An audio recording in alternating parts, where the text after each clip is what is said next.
Hey, my name is Rajesh. I'm a direct lender based in Los Angeles, and today we'll be looking at how to turn $337,000 into $10.66 million.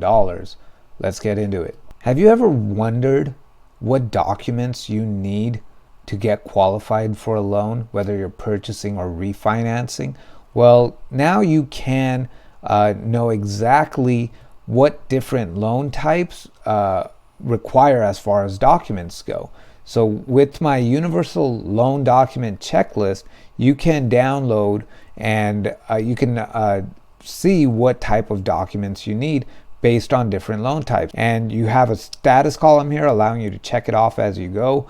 You got the category of the documents that you need, such as a loan application, what you need as far as personal identification goes, proof of income. This third column here tells you exactly what you need for that category. So for example, for proof of income, we may need W-2 statements, 30 days most recent pay stubs, tax returns, child support orders if you're receiving child support. In this right column, we have something called requirement type. This tells you whether that item is required or if it's only applicable to your situation. For example, if you're self-employed, you're not going to get most recent pay stubs. If you're not doing a purchase and you're doing a refi, you don't need to worry about this whole section.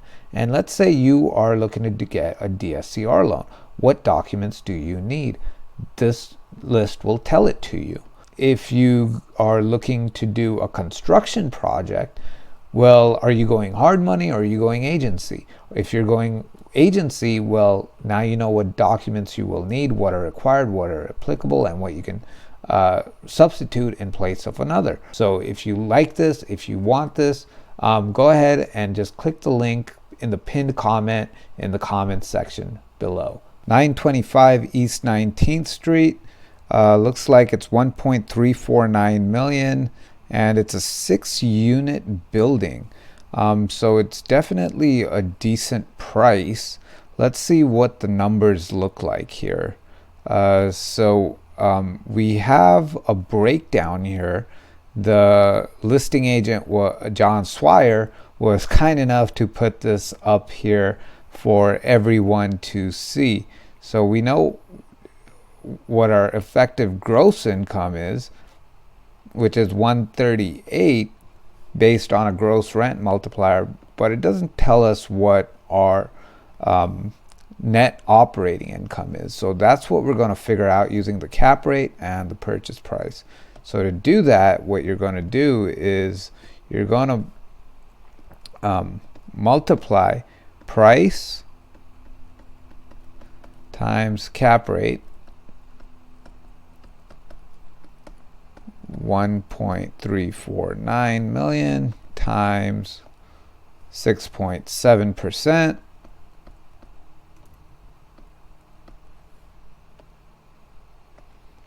which is equal to 1,349,123 times 6.7% is equal to 90,383. And an easy way to check this is just to divide this 908, or rather 383, divided by 1,349,123. And then multiply that by 100. You should get 6.7%. So this is our NOI. Divide that by 12 and you get your monthly NOI.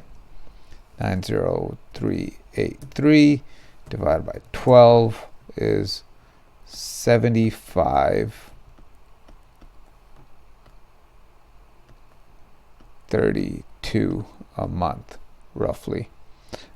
Let's do our gross rent check. So our gross rents here are 138,000, but our gross rent multiplier is 9.8. So the way to do this is annual gross rents is equal to price over GRM is equal to 11349 over 9.8. And that is equal to 9.8. So that is 137,653.06. Divide that by 12. And notice how close this is to the 138 that they quoted here. So sometimes it just looks better to put 138, but I like to be more precise because a penny saved is a penny earned. So we're going to divide this by 12, and we get our monthly gross income, 471.09, or just 11471. Okay, so that's our monthly gross rents, monthly gross rents. So let's punch it in here and figure out whether it qualifies for a loan. This is a 6-unit apartment building, 0 vacancies as far as I can tell. 11471.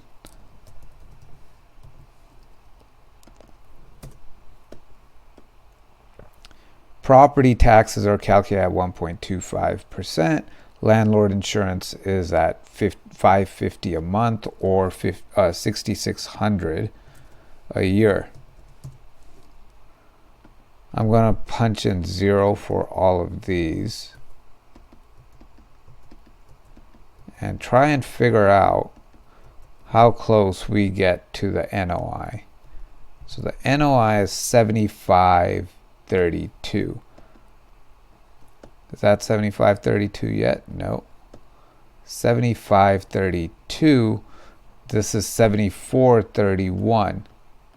So not too far off. So we're at 7532 minus 7451. So we're $81 off. So we actually have to take $81 out of here. Let's see what maintenance would look like.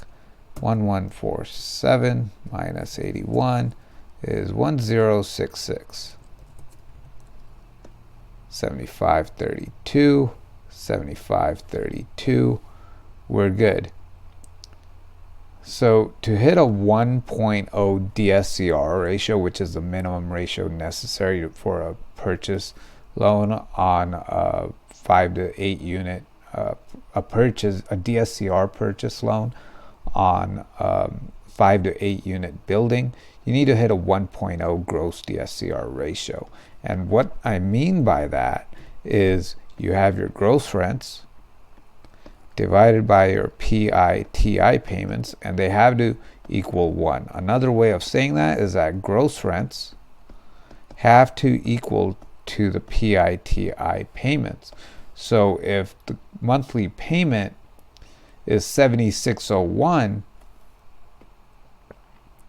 and your net operating and your gross income, your qualified gross rents are 11471, then you're actually earning more than you are spending when it comes to mortgage payments. Not when it comes to operating expenses, but only when it comes to mortgage payments. So here's another way of doing it. So if I were to take 1405 plus 550, 1405 plus 550 plus the monthly payment of 7601, that is still less than the mortgage payment, right?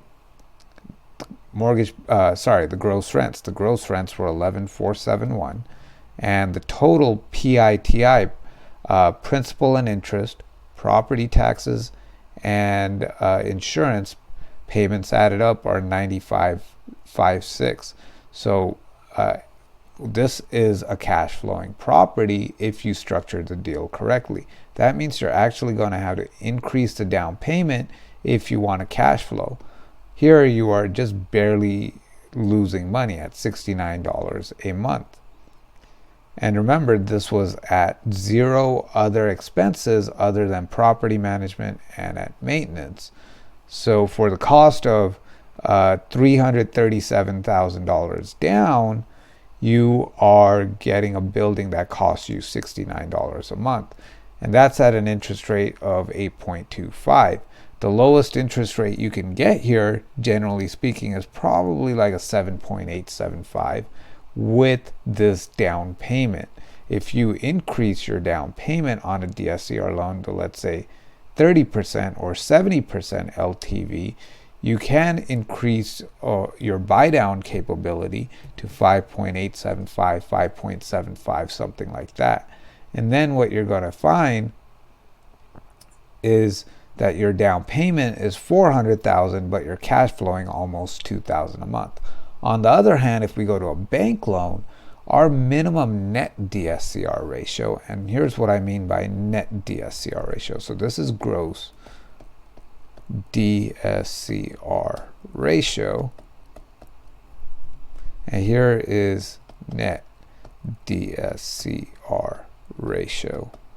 And to get the benefit of this, all you're doing is looking at your NOI over your P&I payments. So no property taxes, no insurance, that's already been deducted from the gross rents to calculate the NOI as part of the operating expenses. But all we care about is the mortgage payment. And over here with us, if you go to a different bank, they might require 1.2, they might require to a 1.25. But with us, we only require a 1.5x. So that means, what that means here is NOI has to equal to the monthly mortgage payments times 1.15. And that's it. Or be 15% greater. Let's see, 15% greater more than the P and I payments. That's it. And over here, you're lucky because the cash flow, the rents are so high relative to the purchase price that you already hit that here. You're at a 1.25 1.26 DSCR ratio at 25% down.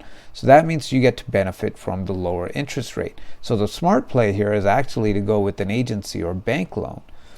So let's see what that looks like. Well, here's the other challenge with this loan. It's 1.349, right? 1.349 minus the down payment of 337. So, okay, this passed the test because on these loans, generally speaking, on bank loans, bank or agency loans, your minimum loan amount has to be greater than or equal to $1 million. So if this down payment, let's say this place was selling for $1 million, right? And you're thinking, great, I qualify. No, this is the purchase price. This is the loan amount. So if you're having to put $337,000 down here, what your actual loan amount would be is $347, I believe. No, $337,250.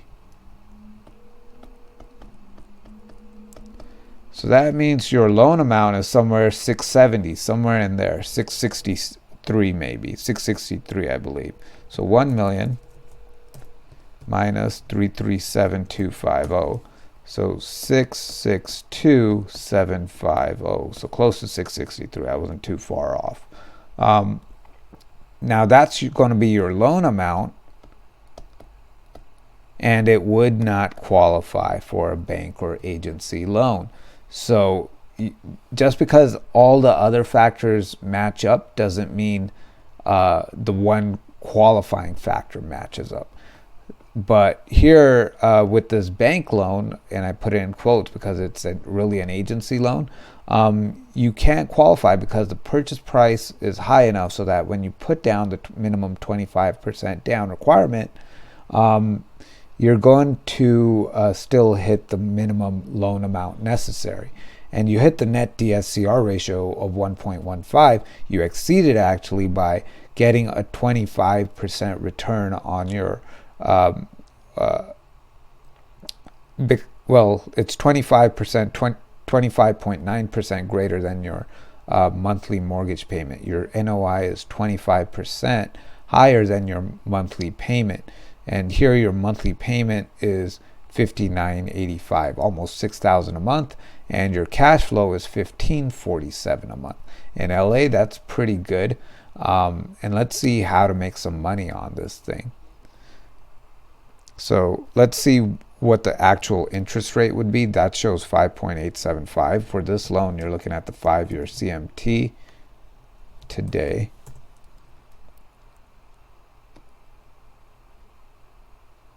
$3.82 looks like it's going up. So if you're wondering, despite Trump's announcements, why interest rates are going up, you can see it here. It's usually related to the Treasury. Sometimes it's related to the 10-year Treasury. Sometimes it's related to the 5-year Treasury. Sometimes it's related to the prime rate. Sometimes it's related to the SOFR rate. And sometimes it's related to LIBOR. In this particular product, it is related to it is related to the 5-year Treasury. Plus 2.25, that's 6.07. 3.82 plus 2.5, 6.32. So somewhere between 607 and 6.32. So let's see, 6.07 here. Our DSCR ratio came down, our net DSCR ratio came down, but still 23% above the monthly payment is very good. Your net cash flow is $14.20. Okay, so let's go in here and see what we can do about this property to see whether it is worth it or not. So again, with this calculator, all I did was see what loan would be best for this property. Whether it's a good property to invest in or not still requires additional work on the part of the investor.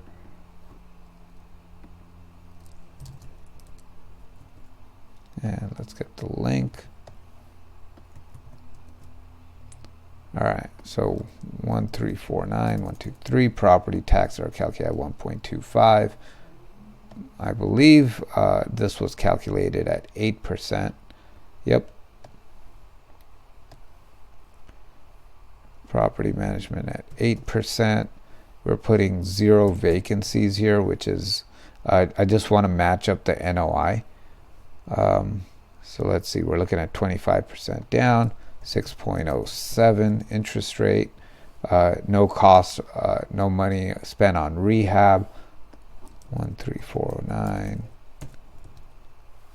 If you're not spending any money on rehab, then the predicted ARV or after repair value will be the same as the purchase price. So 6 units, and we're looking at 11471. 11471 divided by 6 gives us 1911.83.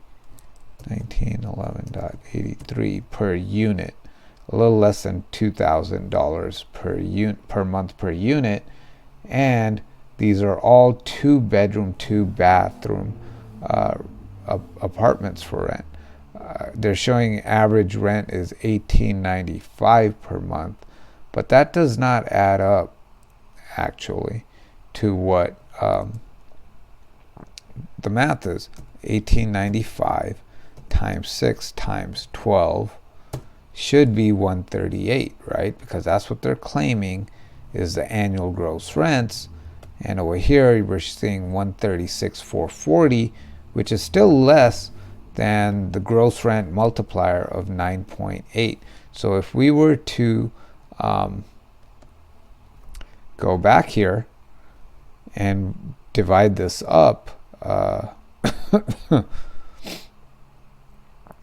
let's see here, GRM is equal to price over AGR.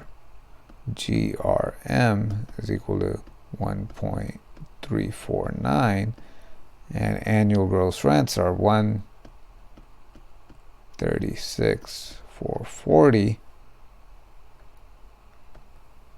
That would be equal to, let's see here, 1349123 divided by 136,440. That is 9.88, or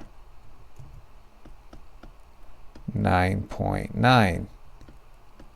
So by rounding down, they actually were able to squeeze a little more money out of it rather than be honest about the actual rental income. So what I'm going to do here is redo this with the rents that they posted. 1895 times 6 is 11,370. 11,370.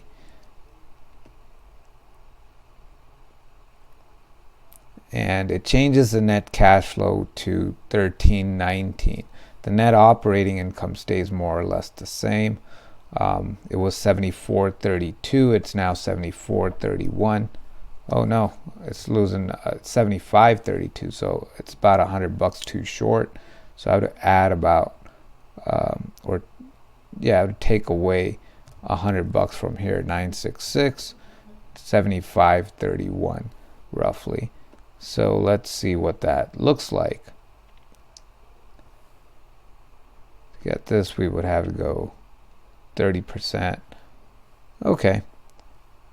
So yeah, we could go DSCR loan, 5.875, have the seller pay for the discount point buy down and via seller credits, and you're putting in $400,000 or $63,000 more for the down payment, and you get a cash flow of $400 or $500 more per month. Versus a bank loan, you get a 6.07. You get to put you get to only put $337,000 down versus the $400,000, but your cash flow is $1,419 a month. Here's your monthly payment as well on this DSCR loan. You're at $56.10 versus $61.12. So in this case, I'm actually going to use the, let's stick with the bank loan. Let's stick with the bank loan. So I've got this. I've got the purchase loan information. I've got the rehab loan information, and that there is none. Let's make sure these are right. These were $18.95 per month. I will come $6,600 here. Property taxes are $16.82, I believe. And what am I showing here on this? So we are looking at $14.05 per month, $16,860, and here it shows $16,862.50, which is pretty close. So what are we missing here now? We got to get all these operating incomes or operating expenses all lined up. So what is our monthly maintenance? $966. So what if we go to 8% here? 909 versus 966, so maybe 8.25. That's 8.5. 966.45. So now our maintenance costs line up here, and that even if the maintenance costs in real life are less than this, it means it's being distributed here somewhere in the water, gas, electric, trash, pest control, legal, advertising area. What matters is the net operating income, and that does match up here. So if we look at this, our net operating income, if we were to multiply this, 7531 times 12, 90,372. Over here, we look at our net operating income. It's 90,464.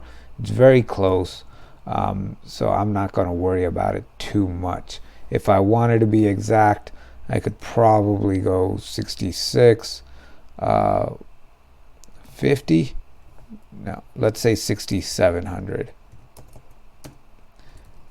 90,364 versus 90,372. So now we're a little bit more aligned. Let's go 690 or 6690.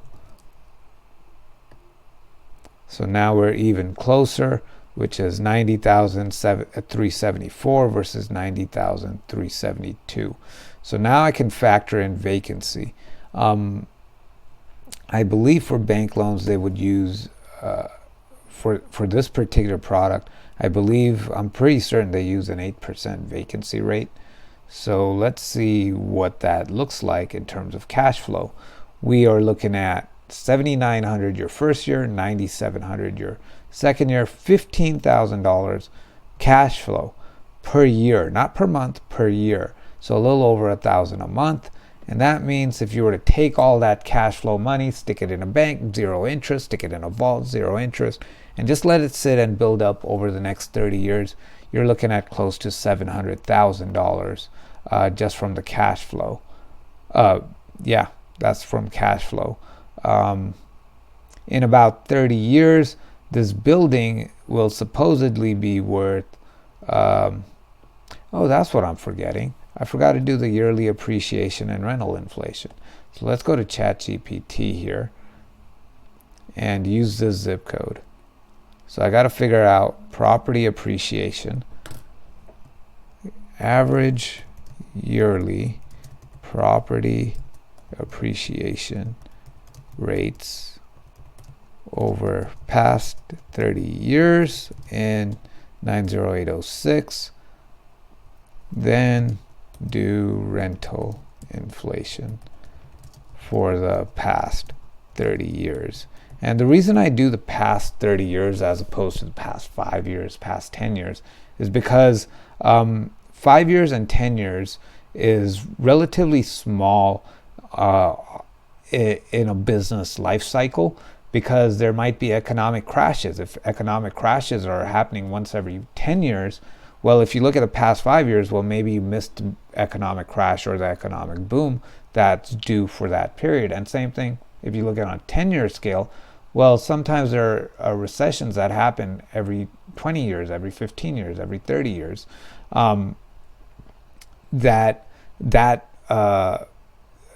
past history is just missing out on. So you got to expand the window that you're looking at. Now, you don't want to expand too big either, because I like to think of it as a mirror. So, for example, if I look at, let's say this is the point that I want to predict, right? And I look back 100 years. Well, it may have been something like, here's economic downturns like that, right? Well, if you want to predict, let me rephrase it. This is where we are right here today. So this is today, okay? And I want to predict what the next X years, let's say 30 years are, right? And I'm choosing 30 years because 30 years is the average length of a mortgage. So it does not make sense to look back 100 years, because here might be the economic cycle. And I like to think of this as a mirror. So it's unlikely. So this 30-year period, let me redraw this to reflect 30 years. So this 30-year period here is, I like to think of this as sort of being a mirror of these years. So if I look at the past 100 years, it doesn't really affect the past 30 years. It doesn't really it averages out everything from here plus all this. And so that might lower the values, whereas what I'm really interested in is this right here. And if I go 100 years, what I'm doing is averaging and diffusing the potential gains out over 100 years. Whereas if I look at the past 30 years, I'll get a more accurate reflection of the next 30 years. And that's what it is, a reflection, like a mirror. So what I really want to see is, hey, what were the past 30 years like? And that'll give me a fairly good reflection of the next 30 years. Whereas if I look at the past 100 years, it's not going to give me a good reflection of the next 30 years. So if I wanted to know what this property would be worth in the next 100 years, then yes, absolutely, it would be wise to look at the past 100 years, not the past 30 years. So I try to keep that in mind. And it's the same thing with the stock market, right? If you're a day trader, you're not interested in the past 100 years of ups and downs on that stock, that particular stock. You're more interested, what has it been doing in the past 5 minutes, 1 hour, 1 week, 1 month maybe, because you're looking to flip this stock quickly. Whereas if you're doing a long-term hold like Warren Buffett, you are sort of look like, where has the stock been in the past? What does its current situation look like? And is the price relative to that value that you're placing on it more or less than the current price it is today? So in that respect, you want to look at the time period that you are going to be holding this property for. So if you're going to be holding it for 100 years, absolutely check the past 100 years. If you're only going to be holding it for 30 years to take advantage of depreciation, to take advantage of the mortgage interest rate write-offs, do 30 years. And yeah, that's the other thing I wanted to mention about the 30 years is that depreciation schedules are generally 27.5 years, and mortgage interest write-off is generally good for the full 30 years of the loan. So, and the loan, since the loan, or rather it's good for the life of the loan, but since the loan is 30 years long, you get to write the mortgage interest off for 30 years. So while we're waiting for this, let me show you on this spreadsheet, on this calculator, you can see I do write off the mortgage interest as well as the depreciation of the building. Now I've done these on 30 years, on a 30-year schedule, so that I can accurately reflect and predict what my net income is going to be. And it shows here that they're all losses over the next 20 some years. It's only in my 30th year that I would have taxable income of $18,345, and that's in 30 years inflation time, 30 years from now, so $2056. But yeah, let's see what our property appreciation will be and what our rental inflation will be for the zip code, because that is important to know so that we can get an accurate reading on future rents, future costs, future appreciation of the building, so that when we do go and sell it in 30 years, we know what we're getting for it. And this is based on, here's a disclaimer, the above is just a tool to roughly calculate your returns on a rental property. It does not and cannot predict future performance, and it's just a best guess based on past performance.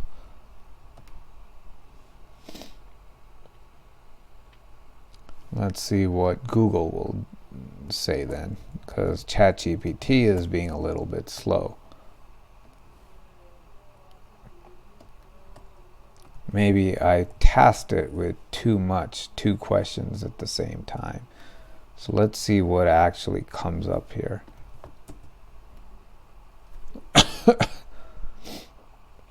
So past 30 years says 8.6%. And this is important to note because this includes drops like the 37% drop in 2008 plus the 2020 spikes, with some periods seeing 22% gains. So this is why another reason why I use a long horizon, 30 years as opposed to 5 years, because if we just use the last 5 years, we may have seen the 2020 spike with some years going up at 22%, and we're like, fantastic, this is a 22%, this property appreciates at 22% per year, that's amazing. But you're also forgetting the 37% drops circa 2008. And in the future, who's to say that drop will not happen again?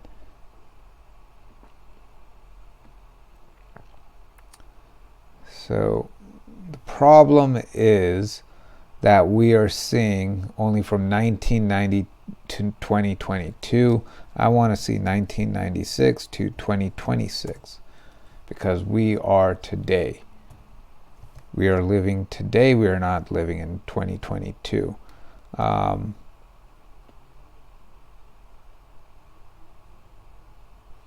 So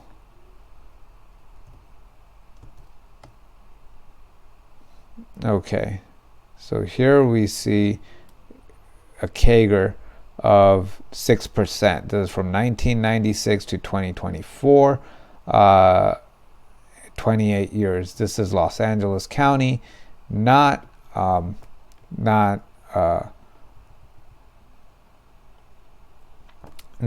Beach. So here we have it for 2008. This is rental inflation, 4.17% per year.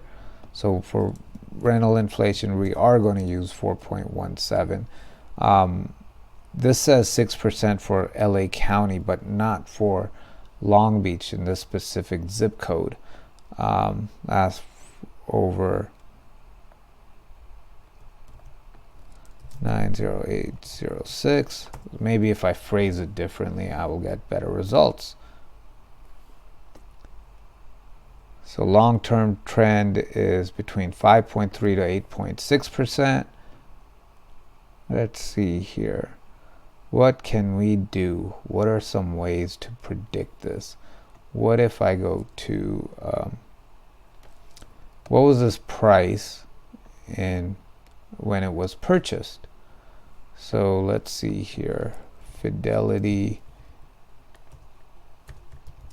National Title login.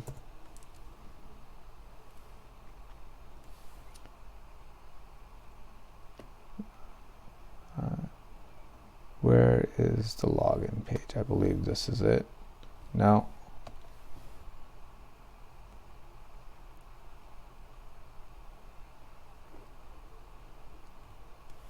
Is this it?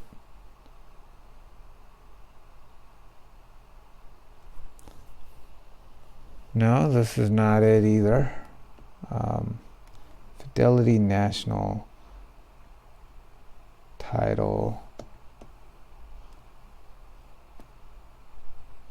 No, this is not it either. Fidelity Title login.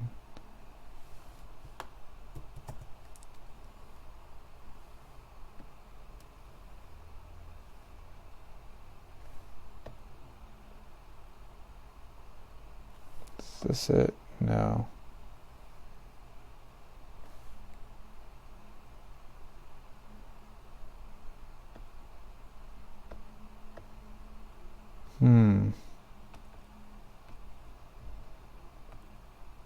My goal is simple. I want to figure out what this property sold for in 1996 so that I can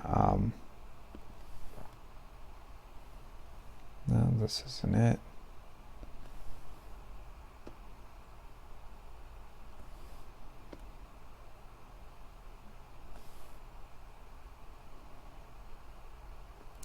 If I knew what this property sold for in 1996, I could figure out the difference relative to today's price and percentage and annualize that using the Kager formula.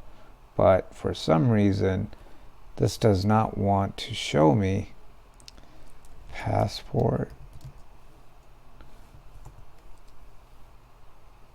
There we go.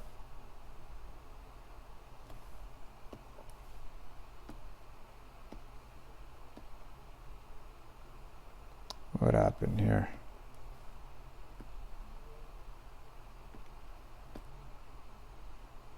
Okay, that's annoying.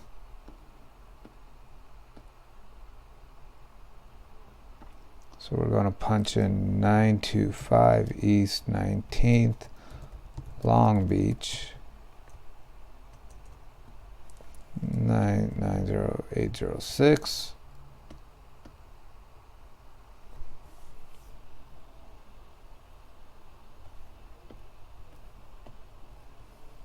Alright, so I'm going to get this.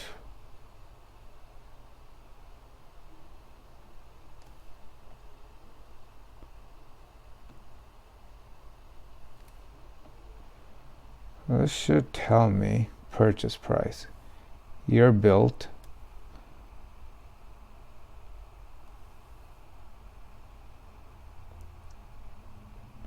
Taxes are $15,323 versus the $16,000 I had here. But taxes are based on purchase price. And this is also a commercial property, so Prop 13 may not necessarily apply. So what I had to look for here is the purchase date. In 2016, it was purchased for $953. 10 years, it's gone up from $953 to $1.35 million roughly. So let's see what it was. Here we go. Here is the purchase price in 2002, $260,000.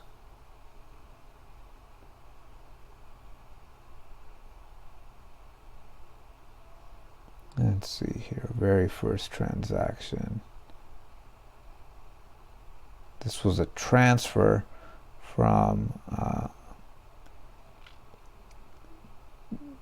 Irene Mota, and that was 2001. Seller to buyer. So this went from Irene Mota to Max and Dora Gonzalez for $260,000. So here's what we're going to do. Kager formula from, let's see how many years that is. 2026, 2002, so 24 years, 24 years. And then we're going to go 1349, 123 divided by 260. So that's times 100. What happened here? That doesn't sound right.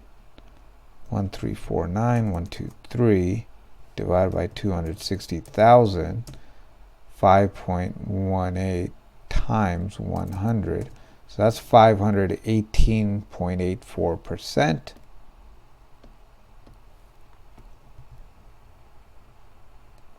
Going to round that up, percent.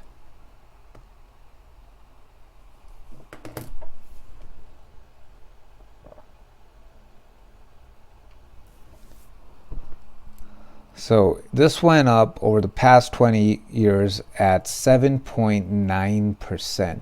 So that's what we're going to use for our yearly appreciation. And the good thing about this, even though it's not a full 30 years, is that it's unique to this building. We know how much this building went up. This very same building, not the building next to it, not the building a mile away, not the general buildings, the average buildings in this area, this very building over the past 24 years. So it acts as a compensating factor in my eyes, in my opinion, whereas 30 years on average is good. If I could get 30 years for this specific building, that's fantastic. But if I can get this specific building for 24 years, I think it's as good as the past 30 years on average for all buildings across this particular zip code. So now we can see what this cash flow looks like based on actual data. So we know what rental inflation is. We know what the yearly appreciation rate is. We know average inflation. And this one I do go past 100 years as opposed to the past 30 years because that generally stays, it gives a much more stable baseline. So let's see here what this looks like in terms of cash flow. You're looking at almost 8,000 your first year, 11,000 your second year, 20,000 your fifth year. And if you were to take all that cash flow and put it in a vault and not open it for 30 years, you're going to add up, you're going to walk away with roughly 1.4 million. Now, this is more than the almost $700,000 we originally predicted. And that's because this is what happens when you get your numbers specific. You can get a more accurate reading of it. So you can say, sort of create this buffer where you're like, worst case scenario, I'm walking away with $700,000 in cash flow after 30 years. Whereas more likely scenario, more probable scenario is $1.4 million. In terms of net income, you don't really have to start paying taxes until you're 20. And your exit, if you were to, the soonest you can sell this building and make a profit without losing money, that is year 5. So you got to buy it, hold on to it for 5 years, and you walk away with $60,000. Whereas if you wait the full 30 years, you count the cash flow, your exit is going to be roughly $10.66 million. That's a 2,500% return on your money, on your original cash injection, or a 26x return on your money. So let's see what that looks like as CAGR. Now do CAGR for at 30 years.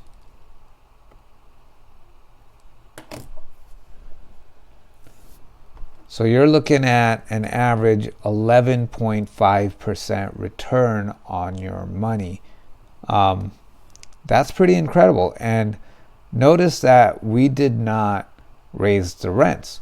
All we did was say, hey, it's going to stay at $18.95 a month, and we're going to raise it according to what everybody else raises it in the area on average, which is 4.17%. And California has a statewide law that says you can raise up to 5% plus inflation with a maximum of 10% per year. So you cannot raise rents more than 10% per year, no matter how high inflation is. But generally speaking, it's 5% plus inflation, and this is not even hitting the 5% limit. So you're increasing it at 4.17% a year. That means in 30 years, a unit going for $18.95 or almost $2,000 a month will now be going for $61.96 per month, or close to 3 times more than, a little more than 3 times more than what they're currently paying. And your cash on cash return is 2,500%, 2,557% to be exact. That's a pretty good deal. And you didn't have to fix up any, you didn't have to do any fixing up to do, you didn't have to fix up the building. You didn't have to reinvest in the building. All you had to do was buy it, do your average deferred, do your average maintenance per year, have decent management in the building, and make sure that, and even if you have 8% vacancy per year, that's already factored into here. So I'll show you, if you get a fantastic manager and you're able to lower vacancies down to 5% from 8%, right? That takes it up to $10.85 million a year. That's a difference of $200,000 just by cutting 3% on your vacancy. This is my analysis of this building. Whether it's a good investment or not, again, has to do with what you're used to, what you're looking for. But compared to some of the other buildings that I've analyzed on this channel, this is not bad. This is actually pretty good relative to what I've analyzed in the LA area and Long Beach area.